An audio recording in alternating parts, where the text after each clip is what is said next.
to just be part of the people that you serve, right? I don't want to have any special treatment just because of the position that I'm doing. But I think it does put into perspective that you can't take it for granted. So I had somebody ring my office saying that they were going to kill me, and that, making just very blatant threats. You have to take that seriously, right? So it's surgery day, anyone can turn up. The good thing is that the police have turned up on both occasions when I've had to call them. And now I've taken security, not from police, because I know that the police is really, really stretched, but I have security at my surgeries because I don't want to take any chances at all, not for myself, not for my staff. I think, you have to take this really, really serious. I mean, I was just thinking, imagine being in that position myself, and then you still have the motivation to kind of represent people who, the political system, the first past the post system is, I remember it's trying to get to, it was trying to get to somebody, my teacher was on about it, was saying, look, you could have 40%, can vote Labour, then you've got 30% can vote Lib Dems, and 30% can vote Conservative, but because you got 40%, you'll get in, yet 60% is against you. How do you kind of balance the needs of those people who might sit opposite you from a political ideology? Look, I think it's really tough as an MP. I mean, one of my things is I want to get more people engaged in politics. It doesn't matter who they vote. It's actually getting more people part of the democratic system, because actually there's a big cohort of people that just don't come out and vote. They're not interested. They're not engaged in politics. So what do you do about them as well? But do you, right? I'm using some of my I did politics degree as well. When I always find when people say to me, I'm not interested in politics, I find that the most politically charged sentence that somebody can say, because that's actually demonstrating why the political system doesn't work for you. That's actually why you need to get involved. That it's part of, like, if you're from a Sikh background, it's part of your kind of your faith, your principle. But then if it's not your religious duty or whatever, it's still a really important factor, because ultimately you need to have a say. Yeah.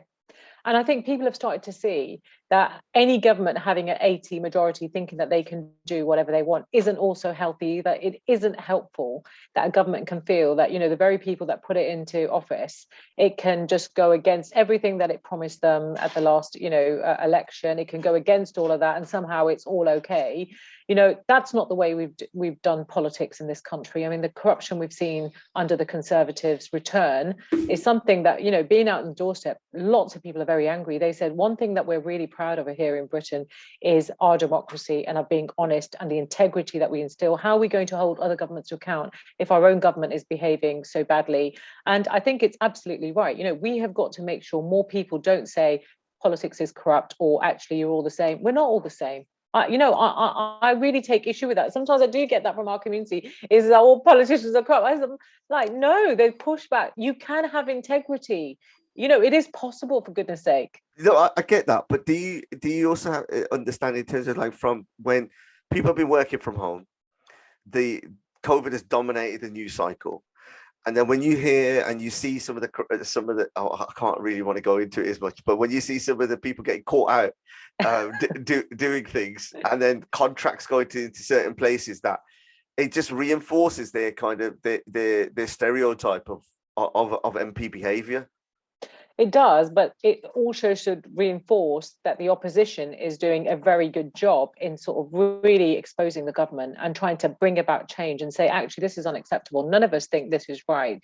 We've got to have transparency. We can't have one rule for us and one rule for the rest of the public. It just doesn't work, because it does what you exactly said. It just makes people disengage from politics.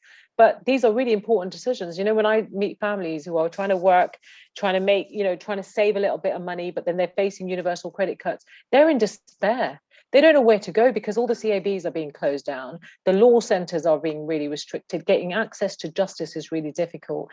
Now, if you're one of those people that is, in work, trying to make ends meet, and then, we've seen the cost of living increase, but wages have stagnated. There's been low growth in the country.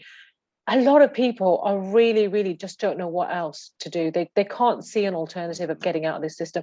It's so important that Labour can show them that you don't have to accept the status quo. Things can be different. We can make Britain great again. We've got to make sure that we are investing in those industries that really need the support, especially because of the impact of Brexit as well. But we need to train our young people for jobs of the future. I mean, where is the vision? We can be so hopeful.